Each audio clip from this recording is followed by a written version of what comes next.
मी कविता kitchen मध्ये आपले स्वागत आहे। हे माझ्या आईने पीठ तयार करून घेतलेलं आहे। 4 वाटी ज्वारीचं पीठ, 1 दूध खिसून घेतलेलं आहे स्वच्छ धुवून, त्याच्यात 1 चमचा तिखट, वाटीभर गव्हाचं पीठ, वाटीभर डाळीचं पीठ, हरभऱ्याच्या डाळीचं पीठ आणि 4 वाट्या ज्वारीचं पीठ आणि पाणी घेऊन असं भाकरीच्या पिठासारखं मळून घेतलेलं आहे। हे पहा, दाखवते तुम्हाला असा उंडा करून। आता हे पहा, माझी आई थापटून घेत आहे। अशा प्रकारे थापटून आपण धपाटी चुलीवर बनवत आहे। पहा, खूप छान लागते दह्याबरोबर।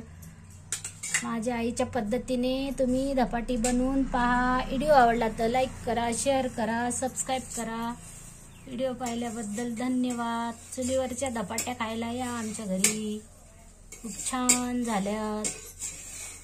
हे पहा, असं तेल लावून भाजून घ्यायची चुलीवर छान पैकी।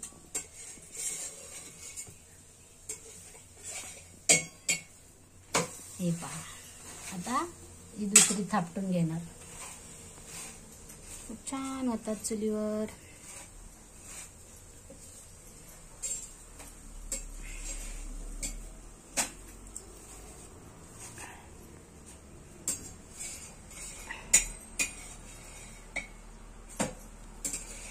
हे पहा, असं थापटून घ्यायला लागतं, धपाटी छान होते। 4 दिवस आपण प्रवासाला जाणार आहे ना, त्यासाठी धपाटी बनवून घेत आहे। चंद्रपूरच्या यात्रेला जात आहोत आम्ही। खूप छान धपाटे होतात। थापटून बनवून घ्यायचं, आपण भाजून घ्यायचा, ती पण छान झालेली आहे। हे पहा, असे कच्चे मारून घ्यायचं म्हणजे आपली धपाटी छान होते। जिरा ओवा, लसूण, कांदा, मिरची, हळद, कांदा, ओवा, जिरं, लसूण कुटून आणि चवीपुरतं मीठ पण टाकलेलं आहे। मीठ, हळद, असं खूप छान होते धपाटी। मी हे बनवायचा व्हिडिओ राहिलाय पीठ बनवताना, म्हणून आम्ही तोंडाने सांगत आहे। अशा पद्धतीने तुम्ही पण करून पहा। खमंग बटाटा आपलं दुधी भोपळ्याचं तयार आहे धपाट। आमच्या गावाला धपाटी म्हणतात त्याला।